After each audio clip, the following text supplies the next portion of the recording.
వనపర్తి జిల్లా కేంద్రం ఆర్జీఓ కార్యాలయం సమీపంలో గ్రామ పంచాయతీ కార్మిక జేఏసీ ఆధ్వర్యంలో ఈ నెల ఇవాళ రేపు 2 రోజుల పాటు సమ్మె నిర్వహించబోతున్నట్లు వెల్లడించారు నేతలు. ఇక ప్రధానంగా గ్రామ పంచాయతీ కార్మికులు 5-6 నెలల నుంచి వేతనాలు పెండింగ్లో ఉన్నాయి. పెండింగ్లో ఉన్న వేతనాలు ఇవ్వాలని, మల్టీపర్పస్ వర్కర్ పద్ధతి రద్దు చేయాలని డిమాండ్ చేశారు. సిఐటియు కార్యదర్శి పుట్ట ఆంజనేయులు గ్రామ పంచాయతీ వర్కర్లను చేయాలని డిమాండ్ల సాధన కొరకు ఈరోజు రేపు టోకెన్ సమ్మె రాష్ట్ర వ్యాప్తంగా నిర్వహించడం జరిగిందన్నారు. ప్రధానంగా గ్రామ పంచాయతీ కార్మికులు 5 నెలలు 6 నెలల నుంచి వేతనాలు బకాయి ఉన్నాయి.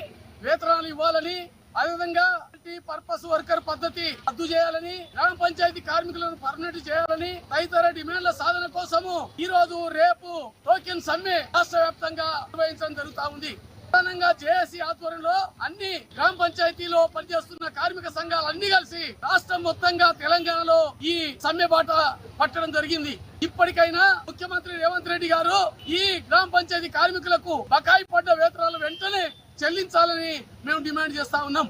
గతంలో కాంగ్రెస్ సంబంధించి బీఆర్ఎస్ ప్రభుత్వం ఉన్నప్పుడు గ్రామ పంచాయతీ కార్మికులు సమ్మె చేసినప్పుడు మొత్తం మన వనపర్తి ఎమ్మెల్యే, ఇప్పుడున్న ఎమ్మెల్యే మేఘారెడ్డి గారు అదే సమ్మె టెంట్ దగ్గరికి వచ్చి మీకు గ్రామ పంచాయతీ కార్మికులకు ఎంత ఇచ్చినా తక్కువనే అని చెప్పారు.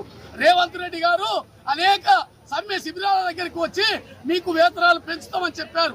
అదేవిధంగా ఎన్నికల మేనిఫెస్టోలో వేతనాలు పెంచుతామని తదితర డిమాండ్లు మేము పరిష్కారం చేస్తామని చెప్పి పెట్టారు మేనిఫెస్టో.